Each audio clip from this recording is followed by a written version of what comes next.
Hi, it's Janine Bosper here from Speech Perfect, and I have with me Mindy Wendt. And Mindy and I are going to be chatting to Moana Robinson from Be Style for Life about how to look good on camera, because we've got a lot more of that coming up, haven't we, Moana? We sure have. Hi, everyone. When you are in business, in these times, you need to get on camera. It's really important that you feel comfortable on camera.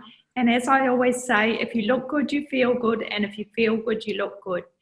So looking good on camera doesn't mean looking absolutely perfect, because as Jean has said in one of our other interviews, there's no such thing as perfect. We are perfectly imperfect. What I like to concentrate on is looking natural, but also looking the best that you can, and just squeezing those video interviews in, or the Zoom calls in.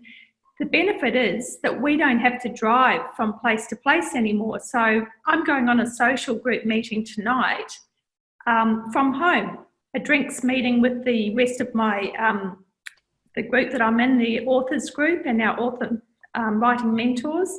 And I could possibly get changed for that and just be sitting down there and have drinks with these people. And then about 15 minutes before that, I've got another meeting to go to. So it's quite exciting that you can just go boom, boom, boom, boom. You can change your outfits if you want to. There are a lot of benefits for doing business online. One of the things it's good to get over is criticizing yourself on camera. So get really used to loving your favourite parts of you. That's a good point, loving the favourite parts. You know, the other part that it just made me think that what people often say is they don't like the sound of their voice either. Yes. Hey, Mindy, the people Yes. you've come across with that before? Yeah. I have, definitely. Yeah. It's always something that they're worried about, for sure. Well, most people haven't heard it recorded. Voice, improve on the voice, and improve on our looks. You know, everyone wants to have good skin and good hair. It's really speaking with the best voice that we can speak with. So whether that's getting some training on that, or just recording and listening to yourself, or paying attention to your best looks, you know, paying attention to what highlights your best features. And everyone, I don't care what anyone says, everyone has got good features. They've got good parts of themselves. It's just a matter of knowing yourself and learning what parts of you to fall in love with, and really feel confident about that, about putting yourself out there. So things like colours that you're wearing, lighting, makeup, I mean, how do you get all that right? I mean, we're sitting in 3 different environments here at the moment, and you know, there's different lighting, there's different amounts of makeup. Yeah, that's right. And it's we're all have different styles, but I suppose colour is even more important now on camera, because you're really in someone's face, aren't you? Literally. You are, and it really is important to know what colours suit you. And that's something that I'm really passionate about, because colour to me is one of the most important things. The second one on the list is style, personality. So wearing, you know, showing your personality through your style and through what you're wearing. Colour really does change the look of your skin and your hair and your eyes. So if you're wearing the right colour, you can make those features look fantastic. If you're wearing the wrong colour, you can look sick and not, you know, you don't look well. The right colours, especially if you're wearing your signature colours, can really make your eyes sparkle. And this is even more important on camera. And I suppose that consistency as well. I know when I'm presenting on stage, I have a particular uniform that I wear when I present, but I've just thought about it now with what I'm wearing now, and that's got some of my colours mixed in. I wouldn't normally wear black, but it's not black. It's and then getting that right as well. That's important. But you know what? With the background that you've got behind you, it doesn't actually look black. No, okay. It almost looks more purple. So this is something else you need to take into consideration too, is the background. So if you are presenting with a phone or a laptop, make sure you just move it around, get the light behind the laptop or behind the phone. Just think of it like someone, you know, in the olden days when we used to have someone taking a photo with a camera, they used to make sure they had their back to the sun. So it's the same thing with lighting. You need to have the light coming onto the subject, so from behind the camera or behind the laptop, behind the phone. You need to have light on your face, otherwise, otherwise you can actually look quite dark. Actually, I like our I like our three examples though that we've got on the screen here, because one is in the office, and even what I'm wearing suits that more professional blouse type of thing. Yeah. Yours is still looks dressy, and the orchid is a dressy orchid, but it's not casual, but it's still dressy.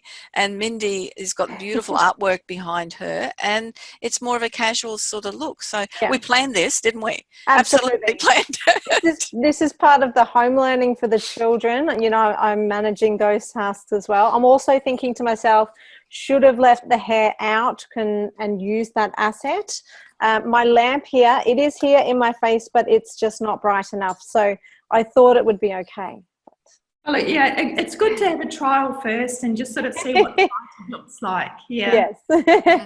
Another thing to consider is having a background that is quite plain. If you've, like, I've got a patterned top on at the moment, so it wouldn't look very good if I had a really patterned or busy background behind me. And to be conscious of things like really small graphic prints where it could strobe the video camera, like the Buzzy Bees effect.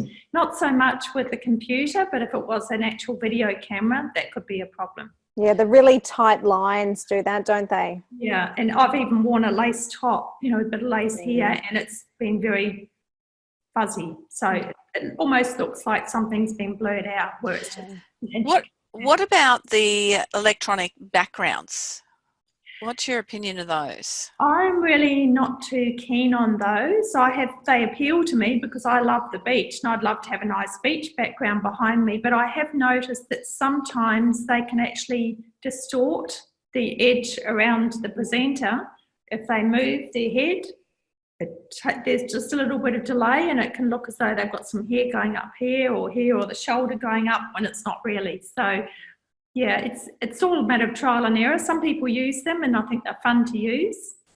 I'm glad you said that, because I when I see them, this is, again, it's a personal opinion, they look like a little puppet in front of a screen. That just it misses that authenticity. And I suppose that's a big part of what I do, and what we or three of us all do, is that being authentic. And I think that's part of, isn't it, Mo, when you're in front of the camera, is being you.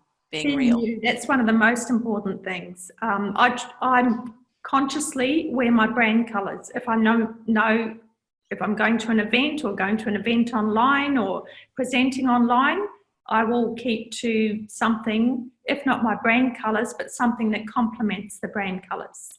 Sweet. That's what I did. That's exactly what I did as well, and rather than having the blazer as well, but it was more. And I think that's so important, especially when you become, when you're branding yourself as well. Definitely, to always have that in your mind. And then if you aren't working, if you're in just a casual, chat with a friend, well, then you can break away from that.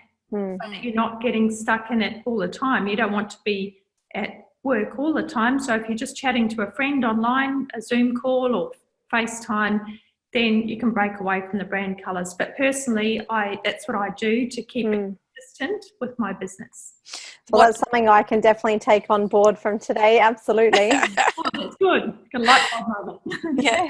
What I found too is when I've been in a meeting and I've jumped up to turn the fan on or the air on or something like that, and the top half is like this, and I'm in a pair of shorts. Yeah. And I think that happens to TV announcers as well. They're not always fully dressed, and just being aware that people can see you. I think that's a really important factor too, is because sometimes the camera will drop out and you just forget that people can actually see you even if you can't see them. Yes. TV, actually, something you can notice, and this is what I tell my clients when they come to me for a colour consultation, if you notice some of the blonde newsreaders, if they're wearing colours that are too dark for them, huge difference between the head and the body. It just looks like a head floating if they're wearing a really, really heavy dark colour and they've got very light colouring. Wow, that's important. That's good to know Or as vice well. versa, you know, really, really dark colouring and then clothing that's too light for them. Yeah, that's great to know. Yeah. Cool. Mindy's dropped out. There we go. Bye, Mindy. Okay, that's excellent, Moana. I'm really, really pleased with that. I mean, that's just such great advice, and thank you for sharing that with us. So that was Mindy Went from Mindy Joy Marketing, who's dropped out and disappeared. Mindy Went, bye Mindy, and Moana Robinson from Be Style for Life, and I'm Janine Vosper from Speech Perfect. Have a great day. Bye. Bye.